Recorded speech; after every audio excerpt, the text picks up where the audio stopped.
Yes, I know it's been about 3 weeks since I talked to you on the Cincinnati Dayton Sports Podcast, but I bring great tides of local sports on local radio. Yep, 980 back to the local sports scene, and I'll tell you how that's been going. Plus, week 1 of high school football. Yes, it's football season, and yes, we're talking about it on this edition of the Cincinnati Dayton Sports Podcast. Welcome to the Cincinnati and Dayton Sports Podcast with Lee W. Mowen. The podcast talking local Cincinnati and Dayton, Ohio area sports. Listen on your favorite podcast platforms by visiting cindaypod.com. That's CINDAYPOD.com.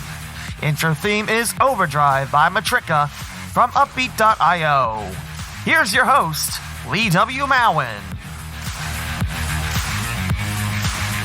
If you're a longtime listener of this podcast, you know that I have made several criticisms on the two sports stations in town that they do not talk about local sports in the slightest. One was just Fox Sports, and the other one wants to talk about that team in Columbus and the Cleveland Browns like there's nothing else in the local area. You know that. Well, we're about 3 weeks in to the partnership with 980 WONE, iHeartRadio, and TKDS Sports. And let me tell you, it's been a blast. Oh, I love it. And that's kind of the reason why this podcast has been put on the shelf. That and life, the step girls starting up school, and my broadcasting schedule flaring up. So that's partially why it's been put on the shelf for 3 weeks now. But man, I remember first time walking into the studio, getting ready to do the show with Jackson Lightcap and the Friday night recap, which is Saturday mornings from 8 a.m. to 11 a.m. on 980 a.m. You can listen to it on the radio, the iHeart app, or you can watch the video stream with TKDS Sports. That is a free video stream on Facebook, Twitter, and YouTube. And you can see how awkward I am on camera. Ooh, exciting. But you can hear my smooth delivery on radio on 980 a.m. So go listen to the radio. You don't want to watch me, bumble around like an idiot on camera. You just don't. But yeah, it's been going great. We have 2 radio shows right now. I mentioned the Friday night recap Saturday mornings, and there's also Sports Now on Monday afternoons. The first one was in the iHeart Radio studios in downtown Dayton, and the last 2 have been at the Washington Township Stroke Centerville Frickers off 725 and Lyons Road. And that's been a lot of fun doing the radio remotes and getting out there and just talking sports while having people, watch you talk sports. That sounds very egotistical, but I've always loved radio remotes. I don't know what it was. And just being able to do some with WWSU in college, that was a lot of fun too. So yeah, the local sports on local radio experiment going swimmingly well. We have done now 2 football radio shows, and I think 3 Sports Now shows on Mondays. This upcoming Monday, which would be the 29th, I won't be there because Jim DeBelt has his show once a month, Beyond the Arc, and he'll take over with Haley on, the last Monday of the month. And I should be back for the first Monday of September with Jackson Lightcap. The Saturday morning show, Jackson's there and Matt Pennington's there. They have been best friends since elementary school, and they are broadcasting Centerville football together. Whereas me, I still got my ESP media gig with the Princeton Vikings. So it's been a lot of fun. 3 hours of football, 2 hours of just, different sports on Mondays.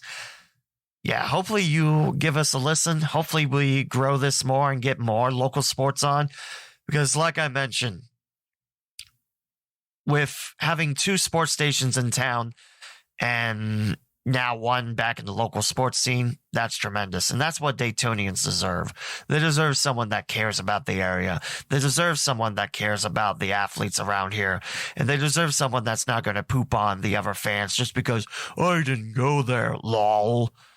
Technically, you didn't go to that team in Columbus either, but there you go. Another topic for another time.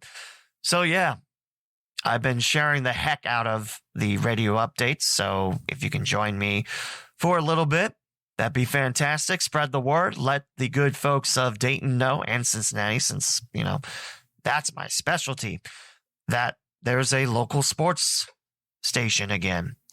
So again, keep on listening, spread the word. That's all I can ever ask for. So thank you for those that have, and let's keep growing it together. I thought about adding some of the clips from those shows, but you can go back and watch them. Again, TKDS Sports, Facebook, YouTube, and Twitter, and go back and listen to them. So far, I've interviewed Coach Lance Snyder of Miamisburg and Andre Parker of Princeton. Should have another coach on Saturday morning. Don't know who yet. But yeah, go back and listen, because this is something that I've been trying to shoot for with this podcast. And again, being a part of it, I'm incredibly blessed, incredibly thankful, and I'm looking to crush Wing with my iron fist.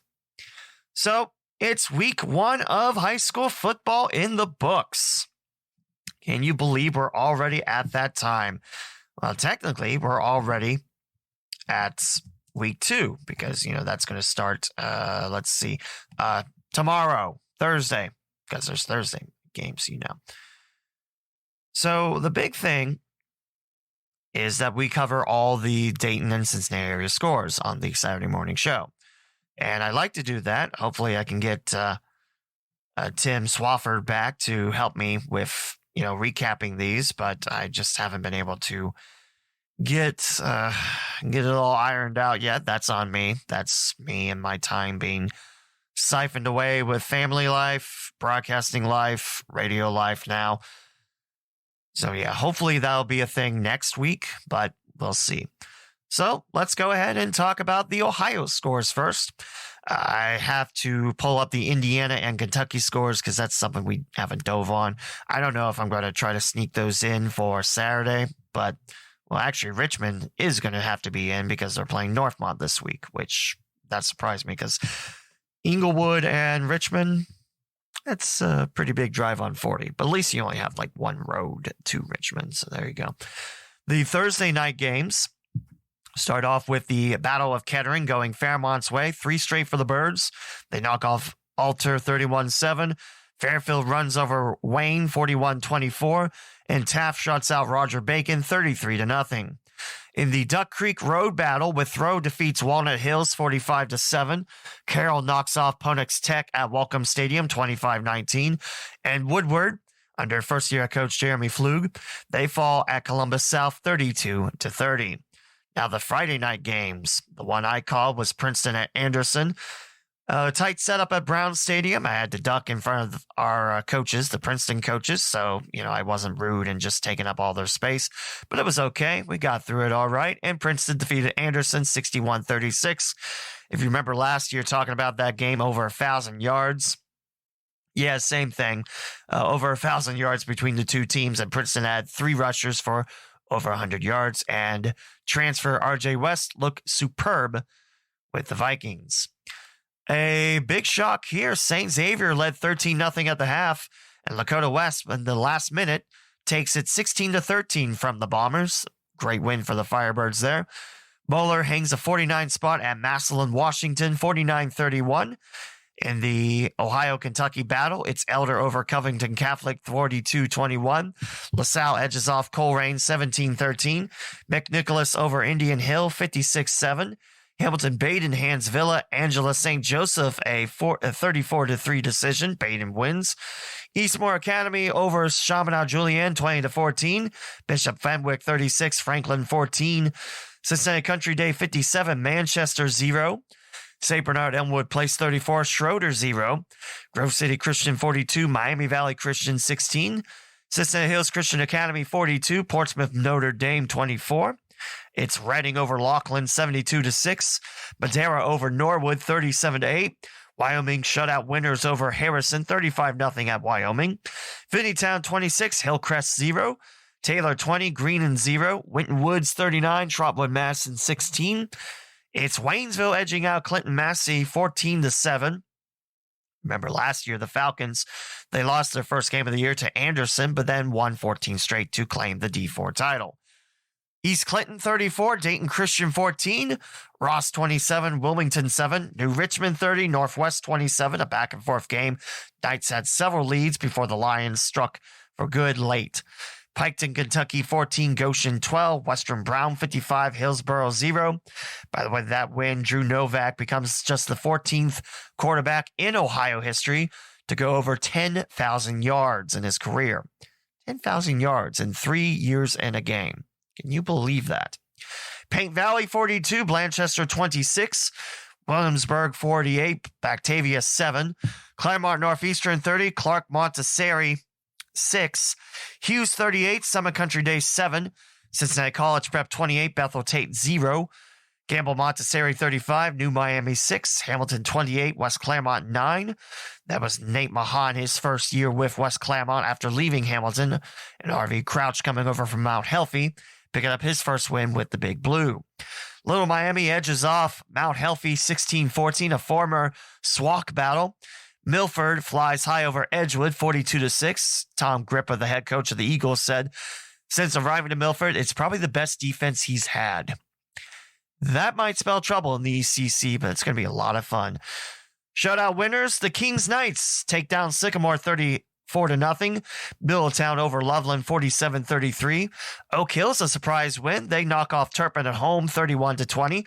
Gahanna-Lincoln edges off Mason and Columbus 9-7. Centerville edges off Lakota East and Westchester 9-6. Tippecanoe knocks off Bellbrook at Vandalia Butler 14-10. Bell Fountain, big winners over Sydney, 43-13. Great start for the Chieftains, slow start for the Yellow Jackets. Northmont 49, Vandalia Butler 13 in the Battle of US 40.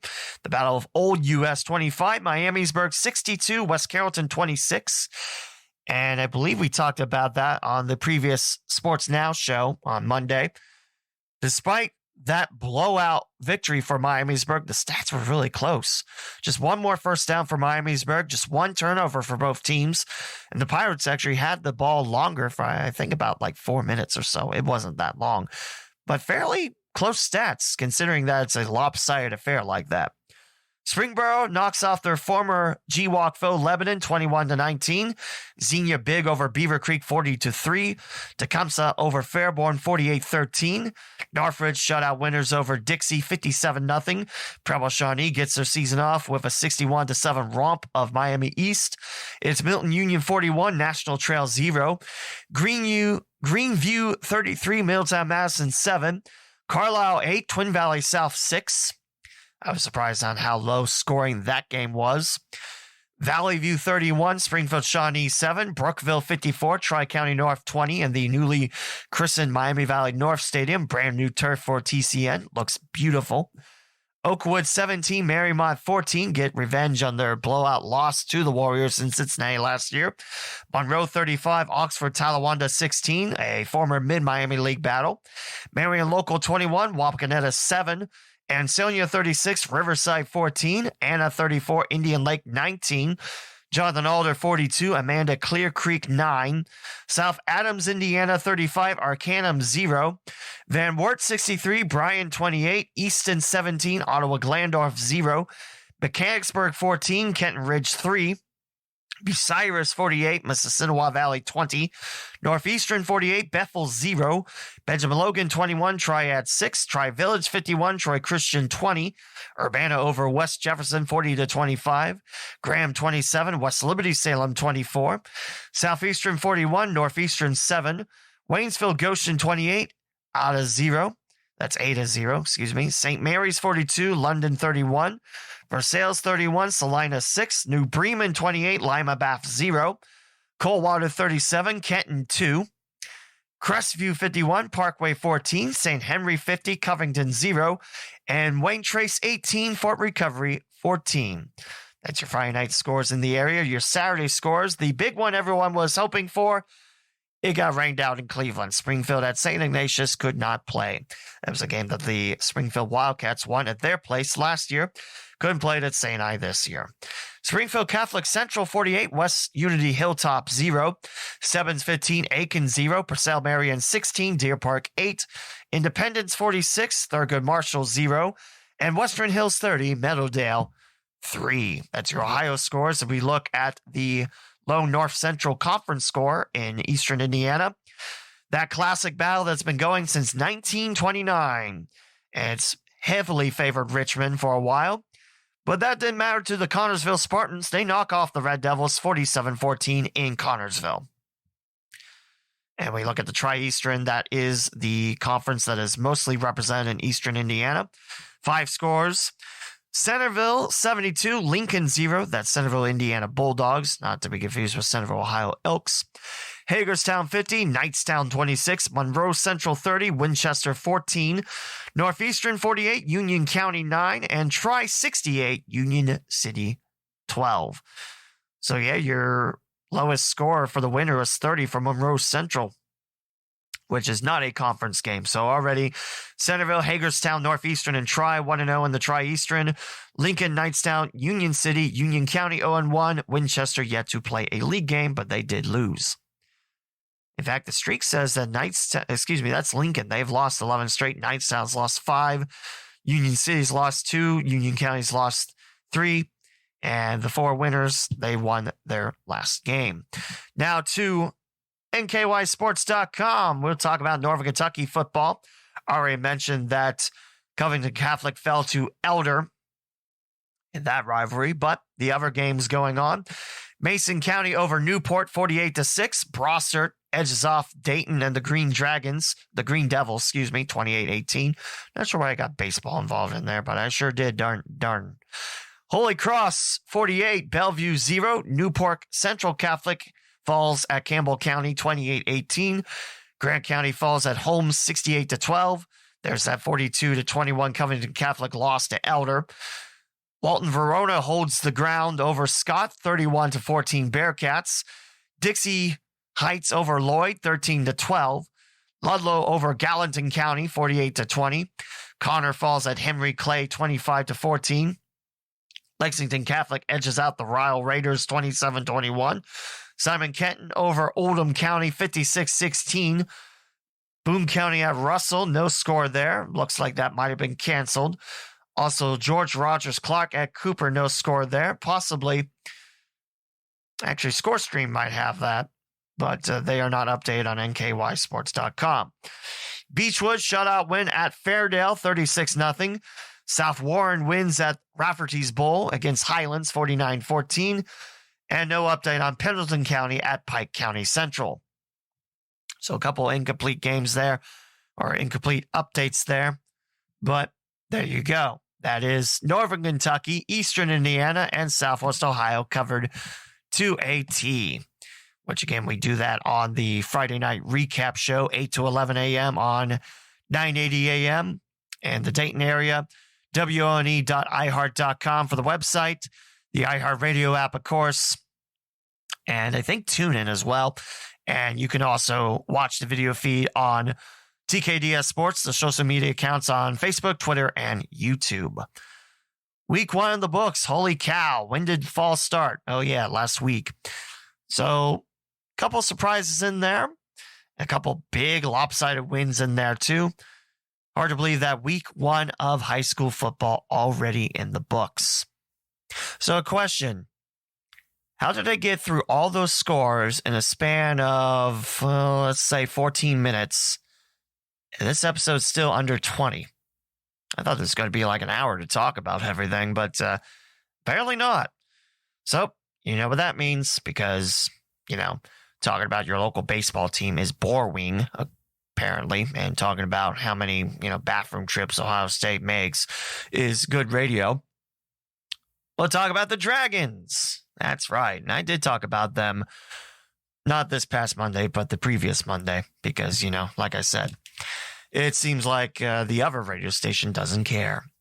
So those Dayton Dragons, well, they're nowhere near close to a playoff spot. Actually, let's double check that before I say that, but I'm pretty sure they're still towards the bottom of the standings in the second half. And now their overall record is under 500. Yes, the Dragons are 16-30 in the second half. Lake County's in first, 2 games up on West Michigan, who seem to hit a bit of a skid, and losing 7 out of 10 doesn't help. But Lake County, they've won 7 out of their last 10, so that definitely helps. So it looks like it might be the Captains visiting the Loons. And right now, South Bend, 31-18, looks like they'll have the second out spot if they don't blow a huge lead. They're up 6 games on Beloit. So, yeah, it looks like playoffs aren't in the cards for the Dragons. And just to double check I'm correct, the overall standings look like what? Remember last time I had this episode and I tried to get standings, but it just wouldn't load? That was fun. 55-57, so 2 games under 500. Remember one point, I think the Dragons were close to 30 games over 500. So, yeah, it's a bit of a skid. Some new names. One of the most talked about names I've witnessed is Jay Allen II. And people were really excited to see what this outfielder can do. Brian Ray, his time in Dayton, as I feared, short. He's back up in Chattanooga. And Reese Hines, remember him from earlier in the season? Well, he's off the 60-day IL, so he is back and he is ready to go. I do like that someone was complaining to the Dragons, like, you spelled Reese's name wrong. No, his name was always R-E-C-E, not like the candy, but R-E-C-E. So there you go. A couple new names to the pitching staff. Sam Benschotter, I believe that's how you pronounce his name, and Owen Holt. I didn't see these transactions last night, and now I do, so that's why we're talking about them. They were called up from Daytona. Miles Gaiman, he's been a reliable bullpen arm for Dayton this year. He got the call up to Chattanooga. John Correa, he's pitched well for Dayton. He got the call down back to Daytona. Quincy McAfee got the call up to Chattanooga for, I think, the second time, maybe the third. Jake Gozo off the IL. Miguel Medrano off the IL. Manuel Cachute off the IL. Donovan Benoit off the IL. Jake Stevenson released. JV Martinez released. And JV Martinez, he's been with the Dragons for about 4 seasons now. Jake Stevenson, this was his first year. His ERA, I think there was 1 point. It was under 10, but most of the time it was double digits. So, yeah. New names. Starting off their second to last road series on the year at Quad Cities. Fell last night 2-1. That was the game I was listening to on the way home from Lebanon. And, Dragons could not score in that game. How do you have a leadoff hit and unable to score him in the 7th and the 8th like that? At third with no one out, and you cannot score him. Rough. The newest pitcher, Sam Benschotter, he pitched well. He gave up 2 runs, but he took his first loss, ERA of 3. That's pretty respectable there. So, hey, pretty nice start. Not sure where we'll see Owen Holt, if he makes it in the starting rotation or a bullpen arm. Because, again, Miles Gaiman and John Correa are no longer with, the Dragons. They were moved up and down, respectively. So we'll see. It's a 6-game series in Davenport, Iowa. And then back home for the last one of the year against Cedar Rapids. And yours truly will announce his last game of the season for the Dragons Wednesday the 31st. Love if you can come out and, catch a ball game. Maybe like, ooh, that announcer's great. There's nothing wrong with fluffing up my ego now and then. No, there is something wrong. But, come out, get some baseball. It's the last 6 home games of the year before Dayton's got one more road trip. It's at Lansing. And that will do it for the season. What started off so promising, so, talent-led, so many prospects on the team. Still have a lot of prospects on the team, but it just went south with that Great Lakes series, and Dayton could never recover. So there you go. I will say Dayton, 2 games under 500. That's the 4th best record in the Midwest League. Great Lakes has the best record in the Midwest League at 70-45. Cedar Rapids 68-47 in the West. So there you go. It's been a rough patch for the Dragons, to say the least. A bit disappointing, but what can you do? I see a couple of draft picks now make their way to Daytona. Zach Maxwell, Trey Braithwaite, Bryce Hubbard, and I believe Joseph Menifee, part of that staff. One of the picks, Tyler Chadwick, I think it was 19th round. He is now with the Miami Redhawks. He's one of the new Redhawks, one of 13, actually. So that'll be neat to see. I'm surprised that John Correa got sent down because, again, he pitched well. Maybe mechanics to work on. I don't pretend to know this stuff. Also, Stephen Piscotty signed a minor league deal with the Reds. Now he's with Louisville. He signed that yesterday. I saw that on the way home. It's like, interesting. So that's your Dragons. Yeah, it's a tough stretch. And the Reds, well, they've been better. Of course, losing 2 out of 3 to Philadelphia, that doesn't help. But hey, since that 3-22 start, they've been okay. They've been trying around 400. However, they have lost, let's see. Actually, no, they haven't lost the series. It's 4 in Philadelphia. Why did I think it was 3? Because most of them are 3. 4 in Philadelphia, 2 more in the city of brotherly love, and then 3 at Washington, D.C. before coming home against St. Louis. Look at September, see how much longer the Reds have in their season. They go until October. Unfortunately, playoffs definitely not in the cards. Well, let's double check that.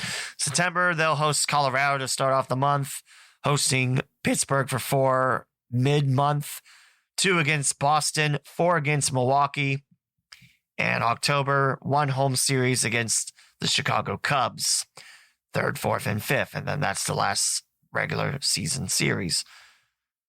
Let's see, where can I find standings in here? Maybe at the homepage. There's a nice menu from the Dragons that has standings. Why do I have to scroll all the way down here? 48-73, they are a few games better than the Pirates, so no longer in the basement. Yay. But still, you had a chance at the playoffs last year and you dismantled the team. Why did you do that? 22 games behind first place St. Louis, 18 back of the wild card spot. It's not likely. But 2 games better than the Pirates, and we're 4 games back of the Cubs. Chicago's been playing a little bit better, winning 6 out of the last 10. In the NL East, it's the Mets, 2 up on the Braves. And Atlanta, definitely a stranglehold on the wild card spot, 9 games up. And Philadelphia looks like they got the 2nd spot, +1 up on Milwaukee. Milwaukee's fallen hard, haven't they? St. Louis is about 19 games above 500.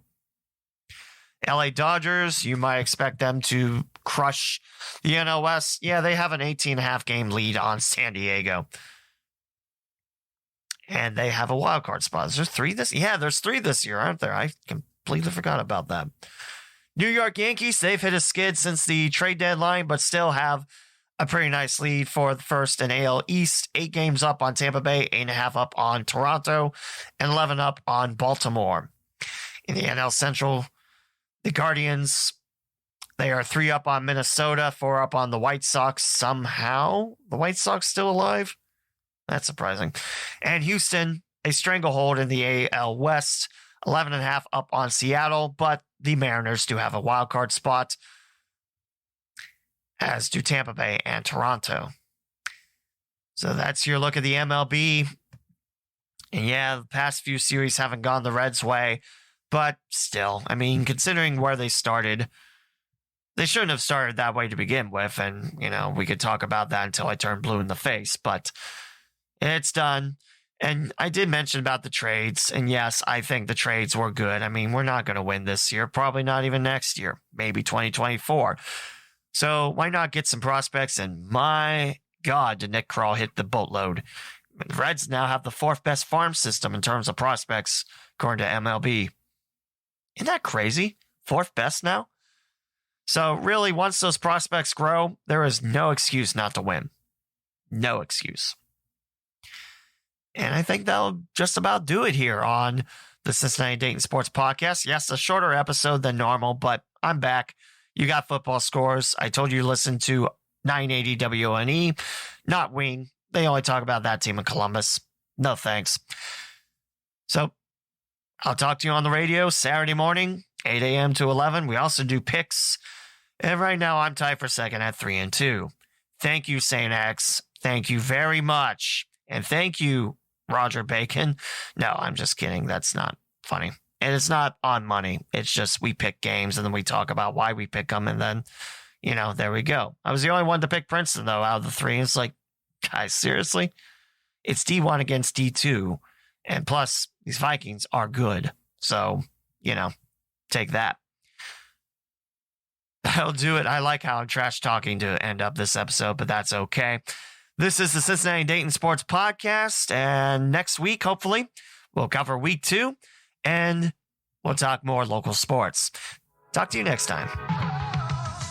Thank you for listening to the Cincinnati and Dayton Sports Podcast with Lee W. Mowen. Be sure to bookmark CindayPod.com, spelled CINDAYPOD, the official website of the podcast. You can find your favorite ways of listening to the local Cinday Sports Podcast, such as Apple Podcasts, Spotify, TuneIn, Google Podcasts, Pandora, Amazon Music, the iHeartRadio app, and many more. You can also purchase merchandise from TeePublic and Redbubble to help support the podcast. Follow on Twitter, Instagram, and Facebook at CindayPod and the host at the Lee W. Mowen. The closing theme is Cosmopolitan from Pecan Pie on Uppbeat. This is Lee W. Mowen signing off another episode of the Cincinnati and Dayton Sports Podcast. Thank you for your continued listenership and join me on the next episode.